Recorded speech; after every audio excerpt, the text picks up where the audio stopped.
அருமை நண்பரே, ஏழை ஏழையாகவே இருக்கிறான், பணக்காரன் பணக்காரனாகவே உயர்ந்து கொண்டிருக்கிறான். இதற்கு இஸ்லாம் சொல்லக்கூடிய தீர்வுகளும் வழிகளும் என்ன என்று கேட்கிறார். இஸ்லாத்தினுடைய முக்கிய கோட்பாடுகளில் 5 கடமைகளில் ஒன்றான ஜகாத் என்பதை நாம் மறந்துவிட முடியாது. அந்த ஏழைக்குரிய நிதி, அந்த பணம் காசுகளை ஏழைகளுக்கு நாம் சரியாக கொடுத்து உதவும் பொழுது ஏழை ஏழையாக இருக்க மாட்டான், அவனும் உயர்ந்து இந்த உலகத்திலே அவனும் பயனடையக்கூடியவனாக இருப்பான்.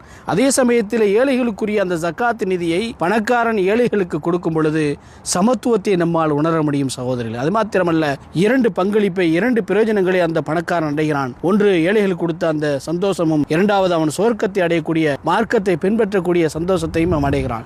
அருமைக்குரியவர்களே, எந்த பாகுபாடுமின்றி நமக்கு அல்லாஹ் ரப்பல் ஆலமீன் வியாபாரத்திலே பரக்கத்தை தருகிறான் என்று சொன்னால் அது அல்லாஹ் நமக்கு தரக்கூடியதல்ல, அது ஏழைகள் கொடுத்து உதவக்கூடியது என்பதை நாம் எப்பொழுதும் உணர்ந்து கொண்டே இருக்க வேண்டும். எனக்கு லாபம் இத்தனை சதவீதம் வருகிறது என்று சொன்னால் அந்த சதவீதத்தில் 2.5% அல்லாஹ் ரப்பல் ஆலமீனுக்காக ஜகாத்தாக நிதியாக கொடுத்து நாம் உதவுவது இஸ்லாத்தினுடைய மிகப்பெரிய பங்காக இருக்கிறது என்பதை உணர்ந்து கொள்வோம். அல்லாஹ் ரப்பல் ஆலமீன் அப்படிப்பட்ட உயர்ந்த நற்பாக்கியவான்களாக என்னையும் உங்களையும் அல்லாஹ் ஆக்கி அருள்வானாக. அஸ்ஸலாமு அலைக்கும் வரஹ்மத்துல்லாஹி வபரகாத்துஹு.